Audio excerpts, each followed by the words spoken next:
দেখেন আমরা এখন এই নদীর ভিতর থেকে এখন বাইরের সাইডে চলে যাব।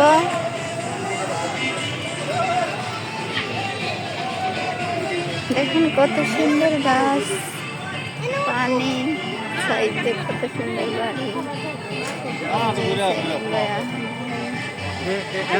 একটা ছবি তুলেন দি চলেন।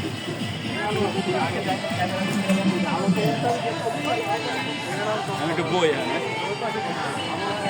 পিছিয়ে গেন একটু তাড়াতাড়ি। ভালো করে চান আর একটু এগিয়ে বান, এদিকে আসেন, ওইদিকে রোদের ভিতরে দেখা যায় না। ব্যাগ তো উঠে গেছে। একটু বই এলাম ট্রায়াঙ্গেল করে তোলেন দিকে আগে রাস্তাটা ওর তৈব তুই জানে যান। দাঁড়ান তো সরবে, এবার দাঁড়ান, একটা ছবি তুলে দাঁড়ান। গোয়ান একটু হয় ছবিটা তুলে ক্লিয়ার যায় না।